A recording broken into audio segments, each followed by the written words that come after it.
को अवतरण भयो है। तात श्री चंद्र भानु महाराजा, तात श्री चंद्र भानु महाराजा, मात श्री चंद्र प्रभा महारानी, मात श्री चंद्र प्रभा महारानी, हे सुंदर वन कंचन प्रेम भूमि, सुंदर वन कंचन प्रेम भूमि, हे मिथिला राजधानी, मिथिलासी हे प्रगति श्री चंद्रकला महारानी, प्रगति श्री चंद्रकला, हे प्रगति श्री चंद्रकला महारानी, प्रगति श्री चंद्रकला। श्री चंद्रकला सखी जी को प्रादुर्भाव भयो, लेकिन आश्चर्य, जन्म लेते ही कोई चेष्टा नहीं, कोई चेष्टा नहीं कर रहे हैं।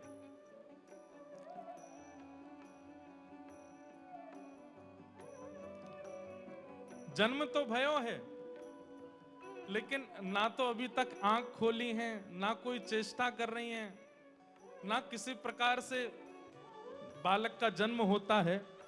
सब लोग ध्यान से सुनियो, बालक का जन्म होता है तो नेक रोवे, आंख खोले, सबन को देखे, कछु चेष्टा करे, कुल हमारे ब्रज में कहमे कुल बुलाए रहो है, कुल बुलावे, नेक हाथ पाम चलावे, कछु स्वर निकाले। लेकिन श्री चंद्रकला महारानी जी को जन्म भयो और कोई चेष्टा नहीं, नेत्र खोले नहीं है, मुख से स्वर नहीं निकल रहा है, हाथ पांव चल नहीं रहे। ऐसे कौन बालक जन्म ले? जन्म लेते ही बिल्कुल स्थिर हैं, बस प्राण हैं, श्वास चल रही है, लेकिन और कोई चेष्टा नहीं। और एक और बात, महाराज जी श्री चंद्रकला सखी जी ये अयोनिजा हैं। जैसे सामान्य बालकों के जन्म होते हैं, वैसे आपका जन्म नहीं हुआ, आप प्रकट होकर के और फिर बालक रूप में व्यवस्थित हो गए हैं, अयोनिजा हैं। एक मातृ प्रसव से जन्म नहीं हुआ है, बस प्रकट होकर एक बालिका का रूप धारण कर लिया है। आनंद तो खूब है, उत्सव तो खूब मन रहे हैं, लेकिन दोनों माता पिताजी इतने व्याकुल हैं चित्त से। क्यों? क्योंकि बालिका की कोई चेष्टा नहीं है। तभी आपके कुल गुरु श्री योगीराज सतानंद जी को बुलाया गया। कुल गुरु आए, बालक होते हैं तो गुरुदेव आते हैं आशीष देने। सतानंद जी महाराज आए, आकर के जैसे ही लाली को गोद में दियो, उनने लाली, अच्छा पूरे मिथिला में उत्सव तो मन ही रहा था श्री जी के प्राकट्य का, और साथ में फिर इनका भी प्राकट्य का उत्सव मन रहा है। लेकिन अब सबकी अभिलाषा होती है कि भैया हमें लाली को मुख दिखाओ, हमें लाली को ने दर्शन कराओ। तो संकोच वश अब कैसे बाहर जाएं, कोई कुछ लीला तो कर नहीं रही है लाली। कुल गुरु आए, चरणों में प्रणाम किया, जैसे ही श्री चंद्रकला सखी जी को गोद में दियो है, कुल गुरु श्री योगीराज सतानंद जी ने नेत्र बंद करके ध्यान समाधि लगा करके देखा, समझ गए, अरे ये कोई सामान्य बालिका नहीं है, ये तो श्री सियाजू की प्रेम सहेली हैं, निज सखी हैं, निज सहचरी हैं। सामान्य संसार की गतिविधि इनकी चेष्टा नहीं। अब सोचिए महाराज जी, हम आप सब लोग फिर भी व्यवहार में जाते हैं, ठाकुर जी के हैं, इसके होने के बाद भी व्यवहार का निर्वहन करते हैं।